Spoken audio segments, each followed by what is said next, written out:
Mesdames, Messieurs de la presse, nous sommes ici ce matin comme prévu devant le siège du SAMU social gabonais.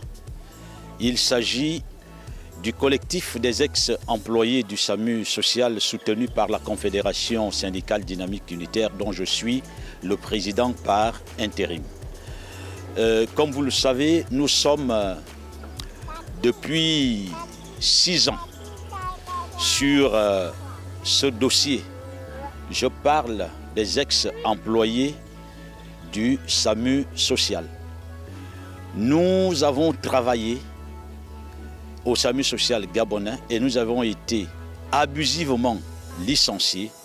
Depuis 6 ans, nous réclamons le paiement de nos droits légaux et des arriérés de salaire.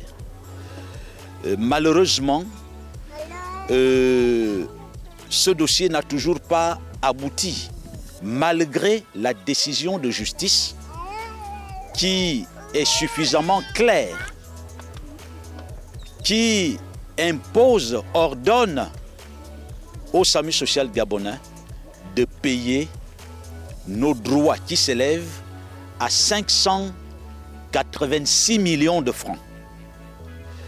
Je suis bien placé pour en parler parce que je suis d'abord président d'un syndicat des affaires sociales. Et c'est l'occasion pour moi d'attirer l'attention du président de la transition. Parce qu'un an après, nous ne pouvions pas penser qu'on resterait encore à ce niveau sur ce dossier. Si le président ne le sait pas, le SAMU social a été jeté dans la clandestinité depuis le pouvoir déchu.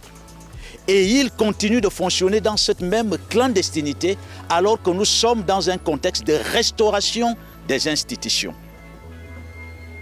Le coordinateur entre griffes, parce qu'il faut le dire, le SAMU social est régi par le décret 290. Ce n'est pas une société privée. C'est un service public qui a vu des agents publics y être affectés.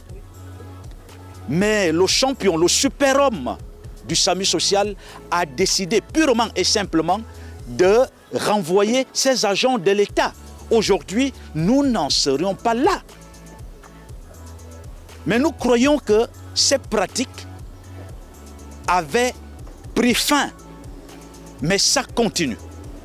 C'est pourquoi ces mamans, avec leurs enfants, ont décidé d'observer une grève de la faim à compter d'aujourd'hui pour interpeller la conscience des plus hautes autorités de la République. Parce que c'est quand on est désespéré qu'on peut se permettre de venir passer une journée avec son enfant sans manger, sans boire de l'eau. Nous remercions le ciel parce que Dynamique Unitaire est dans une démarche de construction. Et plus que par le passé, nous sommes dans cette démarche-là. Mais pourvu qu'on soit entendu, compris par les nouvelles autorités. Nous ne savons pas à quel niveau ça bloque. Nous avions été à l'agence judiciaire de l'État. Et j'ai été sidéré de constater que l'agence judiciaire de l'État ne savait pas que le SAMU social était une direction de la Direction générale des affaires sociales. Alors c'est à travers ces rencontres-là que nous pouvons nous exprimer. Nous avons écrit aux autorités. Nous pensons que ce que nous vivons aujourd'hui n'a plus lieu dans un contexte de restauration, dans un contexte de la restauration de la dignité des Gabonais. Que l'État fasse du SAMU social ce qu'il veut, mais tout au moins que l'État paye les arriérés de salaire et les droits légaux des ex-agents du SAMU social. Nous allons tout droit vers un clash social si les autorités ne font pas suffisamment attention. Parce qu'il y a trop de grogne. Nous sommes une confédération syndicale. Il ne faudrait pas que demain, par l'effet de la solidarité, que nous appelions toutes nos troupes pour soutenir ces compatriotes qui ne demandent que justice. Et justice leur a déjà été rendue. Ça bloque à quel niveau? La décision de justice est là. C'est 8 milliards de budget. Notre argent, l'argent du contribuable, qui est versé dans un compte personnel. Parce que le SAMU social n'a pas de compte. Mais qu'on prenne 586 millions de cet argent, on règle le problème. On attend que ça casse pour nous appeler dans les... Et on veut parler de la trêve sociale dans ces conditions. J'interpelle le chef du gouvernement, le président de la transition, parce que c'est ce qu'il faut dire. C'est d'ailleurs l'objet de notre entretien. Nous avions été appelés depuis hier par la primature. Dieu merci. Nous avons été reçus par au département santé affaires sociales. Nos échanges ont été d'une très haute importance. C'est pourquoi nous sommes venus pour dire à nos camarades de l'intérieur du pays qui ont commencé à observer cette grève de la faim, de la suspendre. Parce que je l'ai dit, nous sommes dans une démarche de construction. Et quand le Premier ministre, chef du gouvernement, nous appelle, nous nous sommes exprimés et nous pensons avoir été entendus. Pour que, à son tour, il fasse le rapport acquis de droit. Pour que dans les brefs délais, ces femmes, ces mères de famille, ces enfants, et à dire que nous sommes devant une structure dite humanitaire. Mais il s'agit de quel humanisme là? Quand on peut voir des bébés venir sous le soleil depuis le matin sans que rien ne soit fait. Et je sais, l'État s'est fourvoyé, il faut que l'État règle le problème. Effectivement, nous n'avons aucun problème avec le coordinateur du SAMU social. Parce que le SAMU social, c'est l'argent de l'État qui nourrit le SAMU social gabonais.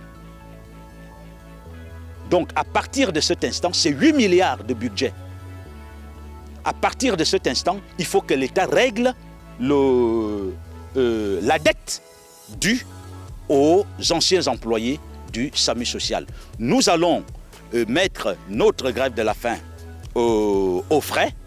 Nous nous sommes déjà accordés là-dessus en attendant un geste fort du côté de la primature, pour ne pas dire du côté du président de la République. C'est sur ces mots que je peux encore vous remercier l'état d'esprit, saluer l'état d'esprit de mes camarades qui sont ici. Nous avons accepté de ne pas lancer cette grève de la faim aujourd'hui. Mais si rien ne vient, ne pointe à l'horizon dans le sens que nous souhaitons, malheureusement, nous viendrons tous mourir ici. Et comme ça, ce sera une belle publicité pour les autorités que des gens sont venus mourir devant le SAMU social parce qu'ils revendiquent leur argent. La décision de justice est là. Après avoir reçu l'appel de la primature, c'est vrai que certains avaient déjà dévancé, vous les voyez là, ils étaient déjà sur le site, ils l'ont pris l'appel de la primature, qui étant déjà sur le site, vous nous voyez. Cet appel dit quoi exactement? Ils avaient besoin, le dossier que nous avons fourni à la primature manquait quelques éléments. Ce sont ces éléments-là que nous avons apportés au dossier. Et le Premier ministre, d'ici la fin de la semaine, aura le rapport de ses collaborateurs qui sont chargés de ce dossier. Comme je vous l'ai dit, vu que nous sommes dans un élan de construction, ce n'est pas le clash que nous voulons. Vous savez, Dynamique Unitaire, nous n'aimons pas les grèves. Ce sont des gens qui nous imposent les grèves. Et donc, c'est la dernière démarche. Et nous savons que c'est lui le chef du gouvernement. Et c'est lui qui va faire le rapport. Et puis, il faut dire que quand nous déposons des courriers à la présidence, on peut même soupçonner que ces courriers n'arrivent pas jusqu'à chez le président. Parce que notre antagoniste est conseiller spécial du président de la République. Qu'est-ce qui nous dit que les courriers que nous déposons là-bas arrivent?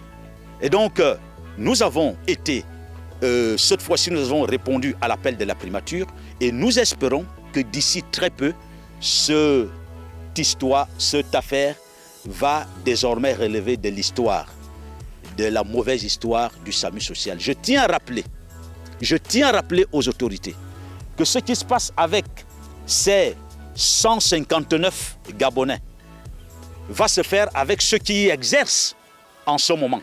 Ils n'ont pas de contrat de travail parce que les mêmes causes vont produire les mêmes effets. Si le SAMU social ne peut plus continuer à être une direction des affaires sociales, alors qu'on revoie le texte pour en faire une structure privée. Et on va commencer à y recruter les Gabonais en bonne et due forme, pas les exploiter comme cela est le cas aujourd'hui.